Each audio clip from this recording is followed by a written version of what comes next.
Salam, Open Media'nın Renews Haber kanalı canlı yayıma başlayır. Stüdyoda Diana Karapetyan işleyir. Bugünkü efirimiz regiondaki dahili siyasi gerginliklerle zengindir. Yerevan'da vaziyet keskinleşip kilise ile hakimiyet arasında gerginlik artır. Bakı'da ise durumu tehlil edir ve hatta Nikol Paşinyan'a məsləhətlər vermeye cesaret edirler. Bütün bunlar ve daha artığı bugünkü efirimizde. Bugün müqəddəs Eçmiadzin ana taxtında gerginlik yaşanıb, hüquq mühafizə orqanları ilə ruhani şəxslər arasında itələşmə və qarşı durma baş verib. Jurnalistlərlə görüş zamanı bütün Ermənistanın katolikosu beyan edib ki, ruhani sinif ətrafında yaranmış vəziyyət müzakirəyə çıxarılacaq. Xatırladaq ki, dünən Bağrat arxiyepiskop Qalstanyan saxlanılıb. Bugün isə hüquq mühafizə orqanları Şirak Yepraxisyanın rəhbəri arxiyepiskop Mikhail Acapahyanı həbs etməyə cəhd ediblər. Şirak eparxiyasında istintaq hərəkətləri aparılıb və artıq məlumdur ki, Mikhail Acapahyan barəsində cinayət işi başlanıb. İddiaya görə o ölkədə hərbi çevrilişə çağırış edib. Mövcud vəziyyətlə bağlı cəmiyyətdə geniş etiraz dalgası yaranıb və Ermənistanın Milli Təhlükəsizlik Xidməti vətəndaşlara çağırış edərək hüquq mühafizə orqanlarının qərarlarını icrasından mane olmamağa çağırıb. İstintaq komitəsi bəyan edib ki, azadlıqda olan təqsirləndirilən şəxs Mikhail Acapahyan barəsində həbs imkan tədbirinin seçilməsi üçün məhkəməyə təqdimat verilməsi məqsədi ilə onun tutulması barəsində qərar qəbul edilib. Ombudsman Eçmiadzin ana taxtında yaranmış vəziyyəti narahat edici hesab edir. İndi isə diqqəti yönəldək Azərbaycanla bağlı xəbərlərə, ardından Ermənistanda baş verən digər mühüm hadisələrə qayıdacağıq. İlham Əliyev bugün İran-Azərbaycan münasibətlərinə toxunub. Bəzi dairələr Azərbaycan-İran əlaqələrinə xələl gətirmək üçün sayılarına əsaslanan məlumatlar yayıb. Bunu Azərbaycan Respublikasının prezidenti İlham Əliyev, İran İslam Respublikasının yeni təyin olunmuş fövqəladə və səlahiyyətli səfiri Müctəba Demirçilinin etimadnaməsini qəbul edərkən bildirib. O, İranla İsrail arasında baş vermiş qarşıdurma ilə əlaqədar Azərbaycanın öz mövqeyini ifadə edən ilk ölkələrdən biri olduğunu deyərək bu gərginliyi qınağıdığı vurğuladı və qarşıdurma zamanı həlak olan İran vətəndaşları ilə bağlı bir daha başsağlığı ifadə edib. İranla İsrail arasında bu gərginliklə əlaqədar bəzi dairələrinin və media təmsilçilərinin Azərbaycan-İran əlaqələrinə xələl gətirmək üçün şayiələr və yalanlara əsaslanan məlumatlar yaydığını deyən Prezident İlham Əliyev bütün bunların tamamilə cəfəngiyyat olduğunu bildirib. Müctəba Demirçili İran İslam Respublikasının ali rəhbərlərinin də Azərbaycanla münasibətlərinin inkişafına xüsusi diqqət göstərdiyini vurğulayıb. Biz bu mövzuya dəfələrlə toxunmuşuq, konkret nümunələrlə göstərmişik ki, Azərbaycan hakimiyyəti ilə bağlı fondlardan maliyyələşdirilən media orqanları məhz bu məsələni gündəmə gətirir. Əliyevin bugünkü açıqlaması isə görünür münaqişənin sənginməsi və ya bitməsi fonunda münasibətlərini yenidən sabitləşdirmək cəhdi kimi dəyərləndirə bilər. Azərbaycan rəhbərliyi son günlər İranla münasibətlərinin gərgin olduğunu ilə bağlı gündəmi yumşaltmağa çalışır. Prezident İlham Əliyevin verdiyi açıqlamalar da məhz bu istiqamətdə atılan addım kimi dəyərləndirir. Bu prosesin fonunda prezidentin tərəfdarlarından olan deputat Fazil Mustafa isə sosial şəbəkədə daha şərt və daxili yönəldik bir çıxışla çıxıb.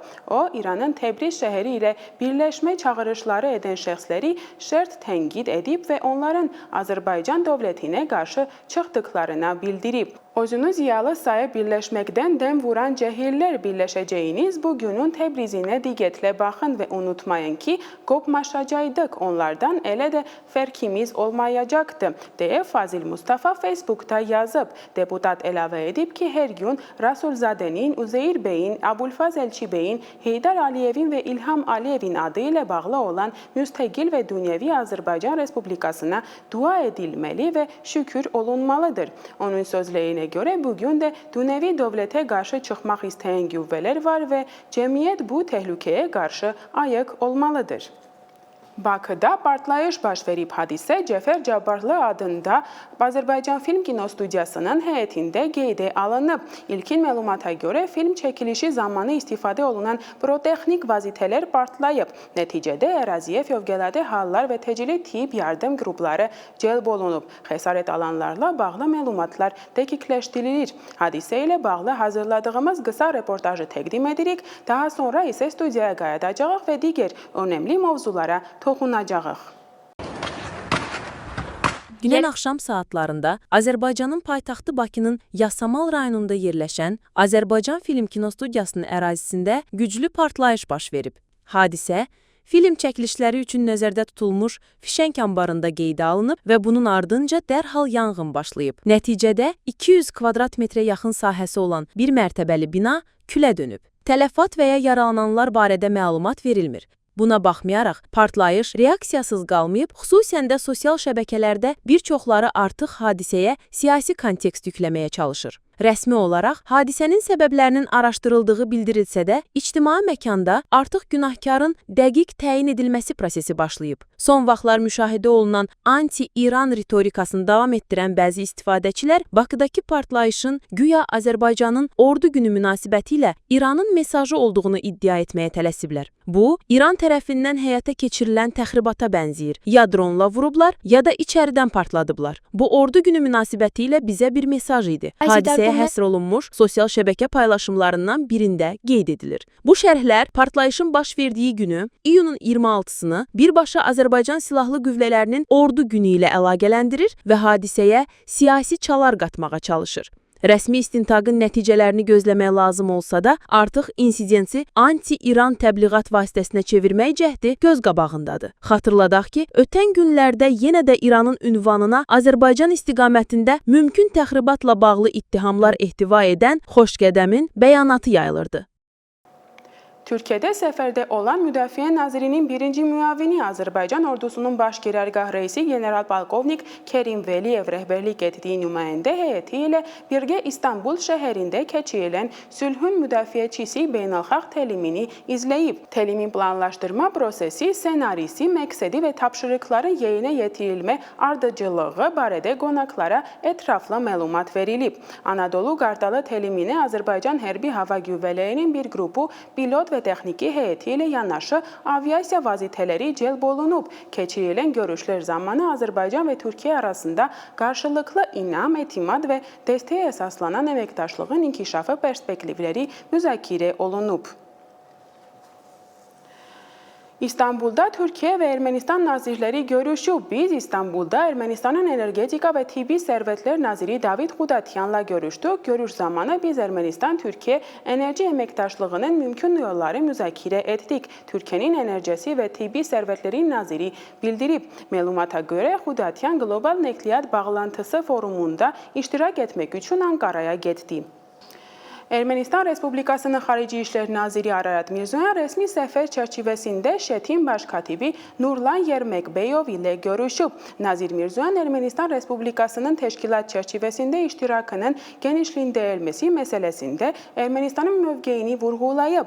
Nazir Mirzoyan vurğulayıb ki, Ermənistan Respublikasının Cənubi Qafqazda sülhün bərəqədar olmasına yanaşmaları ilə Şətin yaradılmasında əsas qoyulmuş fundamental prinsiplərinə, o cümlədən ərazi bütövlüyünə və sərhədlərin toxunulmazlığa, hörmətə əsaslanır. Tərəflər mövcud şəraitdə regional əlaqələrinin genişləndirilməsinin və iqtisadi əlaqələrinin gücləndirilməsinin vacibliyini vurğulayıblar. Vaşinqtonda işgüzar səfərdə olan Ermənistan Respublikasının Parlamentinin Xarici Əlaqələr Daimi Komitəsinin sədri Sarkis Xandanyan, Ermənistan-Amerika Birləşmiş Ştatların dostluq qrupunun üzvləri Arusyak Culhakyan, Mariya Karapetyan, Geğam Nazaryan və Ermənistan Respublikasının ABŞ-dakı fövqəladə və səlahiyyətli səfiri Lilit Makunsa, Amerika Birləşmiş Ştatların Konqresinin nümayəndələr palatısında ABŞ Konqresinin Erməni məsələləri üzrə komitəsinin həmsədri Frank Pallon və komitə üzvləri ilə görüşüb. Müzakirə zamanı Ermənistan ətrafında təhlükəsizlik vəziyyəti, sülhə gedən yoldakı çağırışlar və onların aradan qaldırılması üçün atılan addımlar ətraflı müzakirə olunub. Hər iki tərəf regional sabitlik və əməkdaşlıq naminə Ermənistan hökumətinin sülhün kəşişməsi layihəsinin həyata keçirilməsinin zərurliyini vurğulayıb. Dünən Ermənistan Silahlı Qüvvələrinin təqvimində Hərbi Hava Qüvvələri günü kimi qeyd olunur. İndi isə gəlin izləyək Zinur Medianın hazırladığı süjeti, sonra studiyaya qayıdacağıq.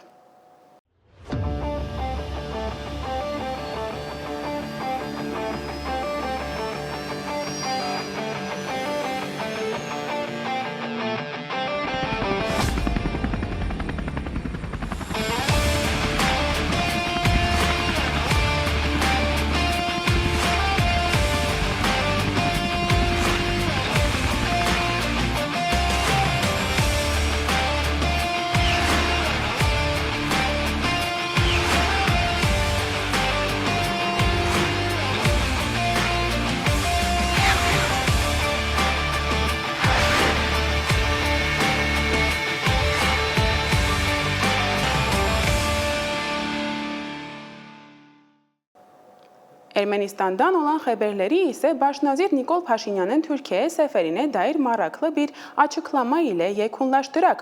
Türkiyəli millət vəkillərindən biri Paşinyan Erdoğan görüşünü diqqət mərkəzinə alaraq bildirib ki, Azərbaycan narahat olmamalıdır. Türkiyə Bakıdan xəbərsiz heç bir addım atmayacaq. Türkiyə Böyük Millət Məclisinin Türkiyə-Azərbaycan Dostluq qrupunun sədri Şamil Ayrım bildirib ki, Erdoğanla Paşinyan arasındakı görüş konstruktiv keçib. Son dərəcə konstruktiv görüşlərin keçirdiyi bildirir. Bundan bir gün əvvəl isə cənab Recep Tayyip Erdoğan cənab İlham Aliyevlə görüş keçirdi. Bu bölgədə davamlı sülh üçün Türkiyə-Azərbaycan-Ermənistan arasında danışıqlar aparılmalıdır. Türkiyə-Azərbaycanın xəbəri olmadan nəsə etməyəcək. Bunun üçün də hamımız rahat olmalıyıq. Təbii ki, bütün tərəflər şərtlər uyğun olduğunu halda sülh sazişinin tez bir zamanda imzalanmasını istəyir. Mənfi bir vəziyyət yoxdur, o deyib. Sonda deputat vurğulayıb ki, Ermənistanın sərhəddə bağlı həssaslıqları var və amma bunun üçün zamana ehtiyac var. İsrail 12 günlük müharibə zamanı İranın ali rəhbəri Ayatullah Seyid Ali Xameneyinin öldürmək niyyətində olub, lakin bunun üçün imkan tapmayıb. Bunu İsrailin Müdafiə Naziri İsrail Katz deyib. Biz onu görə bilsəydik, aradan qaldırardıq. Biz Xameneyinin öldürmək istəyirdik, amma bunun üçün heç bir əməliyyat imkanı olmadı. Lakin Xameneyi bunu başa düşdü və yerin altına çox dərinliklərə çəkildi və məhv edilən komandirləri əvəz edən komandirlərlə əlaqəni kəsdi. Nəticə etibarilə bu real deyildi, Katz deyib. Qeyd edək ki, Müdafiə Nazirinin müharibə vaxtı bildirdi ki, İranın ali rəhbərinin öldürməsi hərbi əməliyyatların əsas hədəflərindən biridir.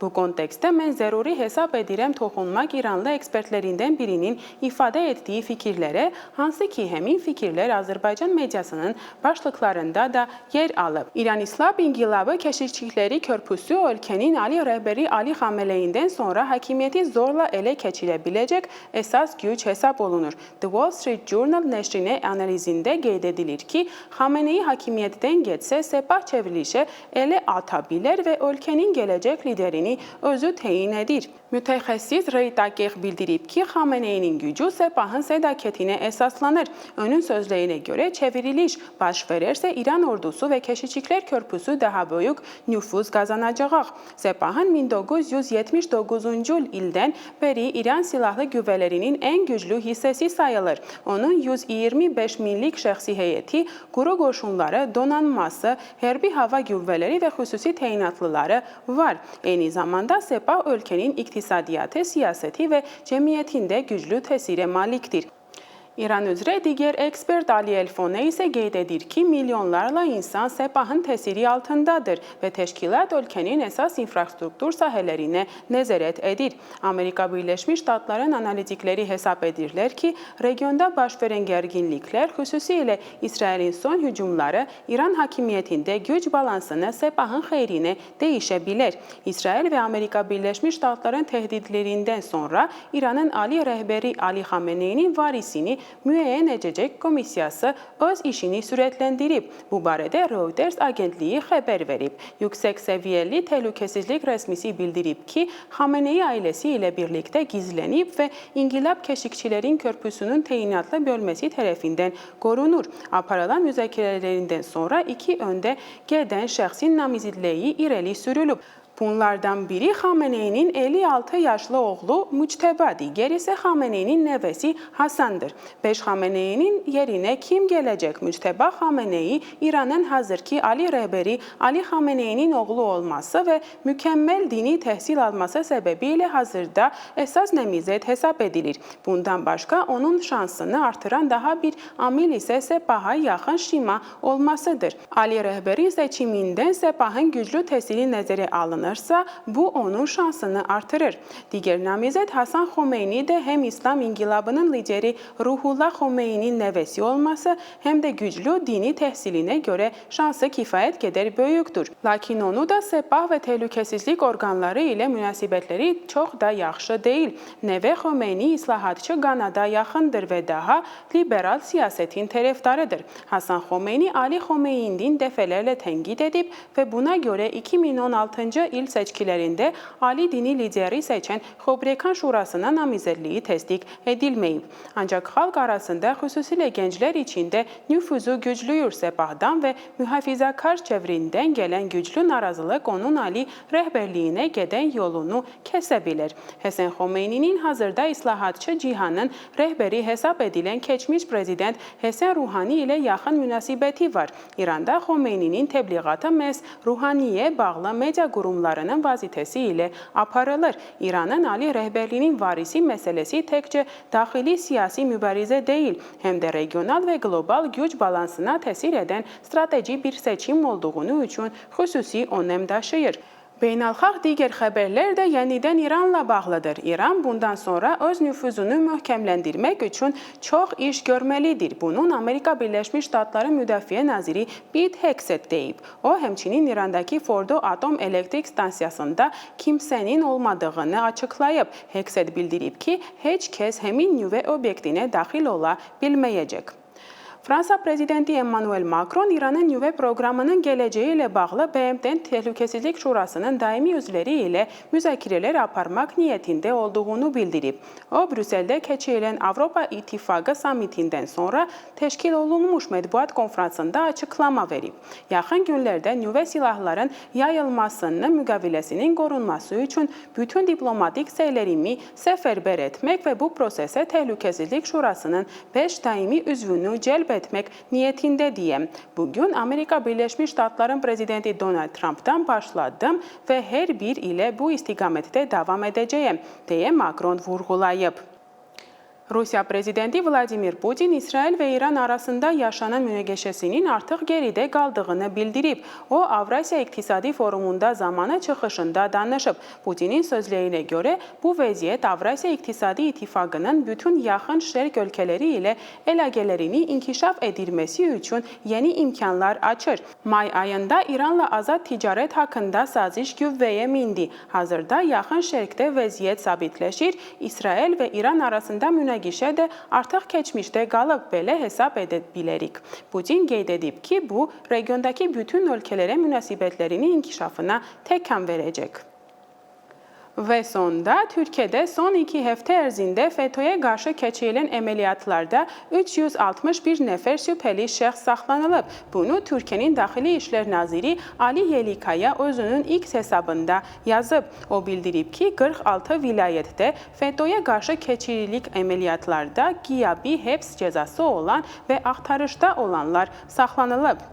Bugünkü buraxılışda sizinle paylaşacaklarımız bu qədər idi. RENews Xəbər kanalın Azərbaycanca xidmətini izləməyə davam edin. Obyektiv və dəqiq informasiya üçün biz regiondakı vəziyyəti izləməyə davam edəcəyik və sizə yalnız faktlara əsaslanan məlumatları çatdıracağıq. Siz bizi YouTube, Telegram, Instagram, X, Facebook tapa bilirsiniz veya bizi reopen.media saytında izləyə bilirsiniz. Bugünlük bu qədər və görüşənədək sülh sizinle olsun.